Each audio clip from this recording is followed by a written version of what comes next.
Okay, so this is the feedback for the pre-production section for Ghostly Ghouls. The deadline was last Friday. I'm just going to go through which sections we've got on the work itself.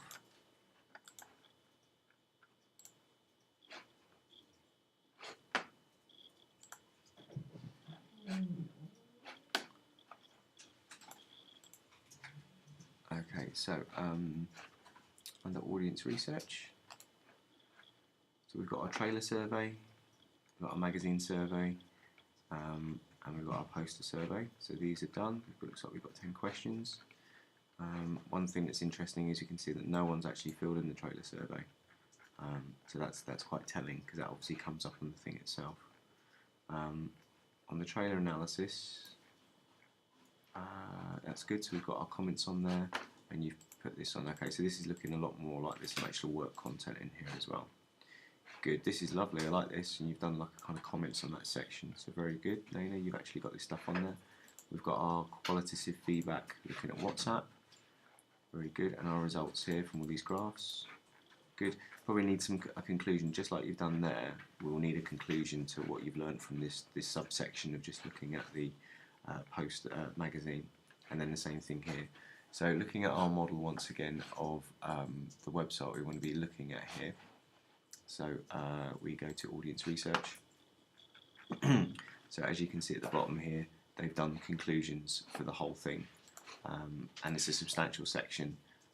They've actually put down the key things here, a mini conclusion for each section. If you could look at this, it's very substantial, which is why we're looking at this as being the sort of B grade, A grade.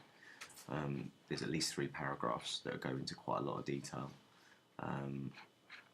So we want to be thinking about how we're going to do that. What have we learnt from this, and how are we moving forward now with our project? Because obviously when you come back after half term, I give you the cameras and you start filming this thing. So what is all this stuff telling you about your colour schemes that you should be using, the fonts you're going to use, the content of your trailer? Looking at the mood boards. Okay, it's quite a basic mood board, it's just 4 images.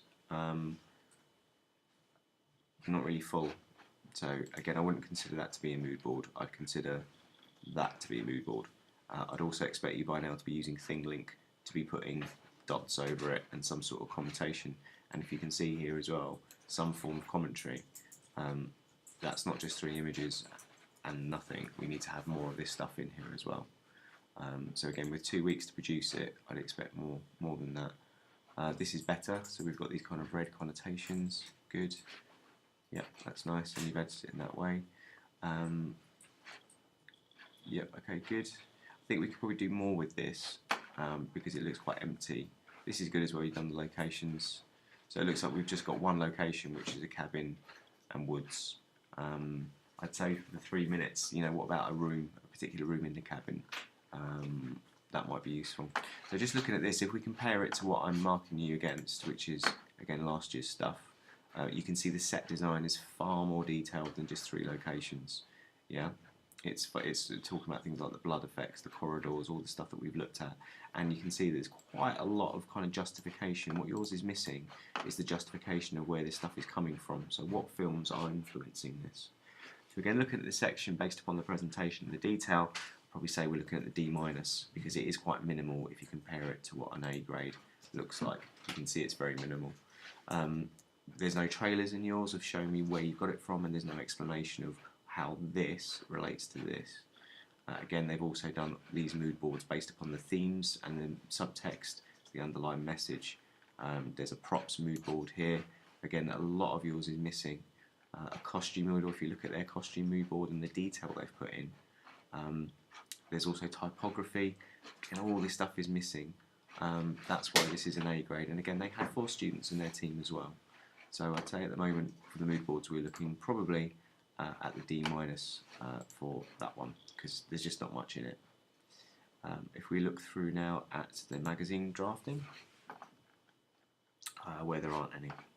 So again, that is automatic U grade. I'm quite concerned at that, because obviously that's a whole student's work, and you did have the benefit of being in the group.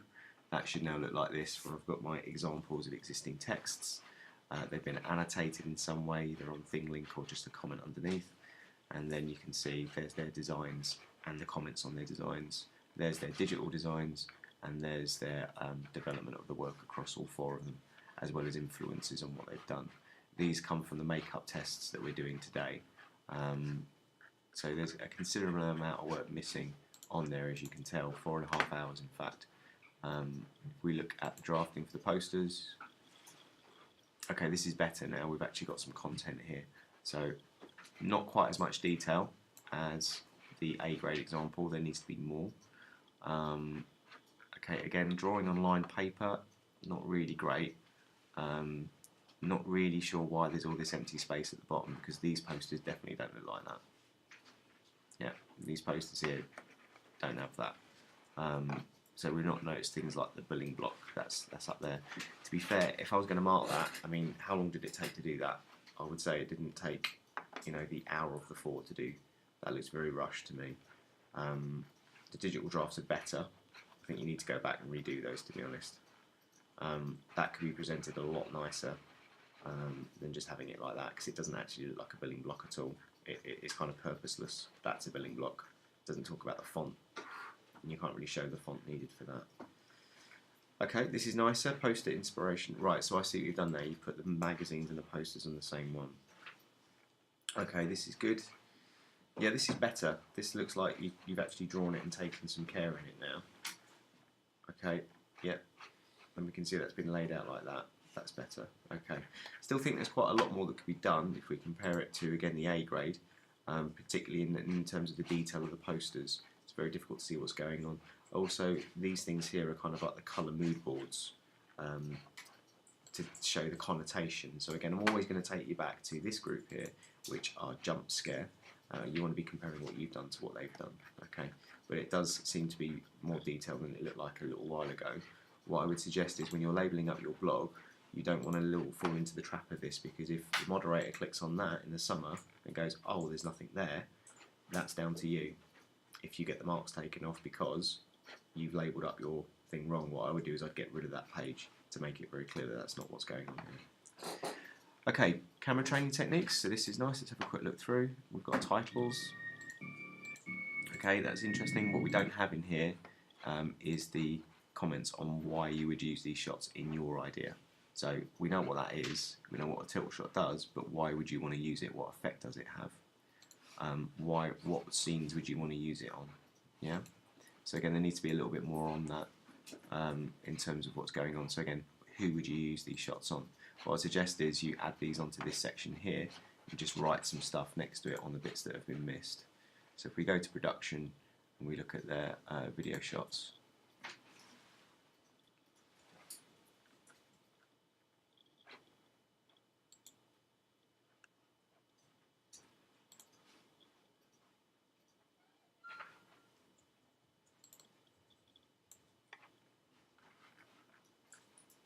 there we go. You can see positives and negatives that they've done. They've done some sort of evaluation, but most importantly, these sections are in their comments. This will be used in our point of view shots that are more personal. So again, it's that second sentence that needs to be in there, otherwise it doesn't really show kind of purpose and intent. If we go down to the stock scenes, this looks nice. Looks like you've been using your exposure. Okay, so this is behind opaque glass. Yep, this is very nice. Very good, yeah. I like this shot as well. This is very nice, you did that well. So again, what's missing here is why you would use these shots and where you would use them. So again, if we look at horror shots here, there you go. So this I use to show the antagonist is blah blah blah. We'll use this and our blah blah blah to show this. So again, this is what's missing. It's that bit that's separating the work from being done to being purposeful and showing that you're on that track for the sort of B grades or higher. So at the moment we're kind of looking probably about the C grade on this because it's just there. We haven't actually analysed it, which you would need to do for the higher marks. Okay, so that's all those sections there covered so far. We've then got the storyboard, which isn't on there. So again, you're going to have the same problems. If the guy clicks on it or the woman clicks on it as a moderator, they're not going to know what's going on. So you might want to think about taking that off and just calling it storyboard and animatic on there. So let's have a look through. So this should follow the general structure. Okay, these are quite quick because they're like 2 seconds. These should be quite slow. And what should be happening, as we've learnt from looking at The Conjuring, is there should be fades in between, not cuts. What we've done is we've just cut everything. Again, coming up to this, there should be fades going into a title and fades out, but I think it's going to cut. It is going to cut. So what this doesn't show me is the actual structure of a trailer. The pictures are good and they look like they've been framed correctly, which is a very good start, and you've taken some time in it. But what's missing, I don't seem to have a jump scare either, or the title of the film. So that needs to be put in there. Okay, because obviously you can add titles, and if you look at their one, they have done this in previous years. So I think the key thing here is we need to be editing this as though it is a thing. The other thing that's missing is the actual timeline bit that should be on there, which is, oh, I've noticed here as well, Laura, Emerson, Nina, I don't have Dion's profile on here, so that's missing. Yeah, so going back to the animatic, what we should have there is the plotted out line, which was your third task, which is all the shots on a line, and then obviously it tells you how long they are, but it also splits it into the 3 sections, the texture shots, which should be the texture shots at the beginning. So the first thing I should see are some texture shots of locations, which is great. Then we get the disruption, and we get the cut to black, and then more importantly, we get the montage here, which should be very quick. Okay, okay, it's kind of quick. It keeps slowing down though. Like that's slow. That's quick. That's yeah, slow, slow, slow, very slow. So again, that's not really a montage. Yeah. So I think at the moment that's not really showing the understanding we need of what this thing needs to look like. You might want to put some comments on here evaluating it to say what improvements you need to make based upon the feedback I've just given you. So overall, looking through this section, it's obviously better than the first section because it's more complete. The mood board needs a substantial amount of work and comments because that is the weakest part so far. By far, you need to sort out your labelling. Unfortunately, with the development work, it means now we're kind of looking really, we're probably around the sort of D-, E+ level 2, because obviously, looking at the mark scheme, I can't give you anything higher than that because it's not complete or proficient. But at least this week, for this deadline, we seem to have done more work as a team.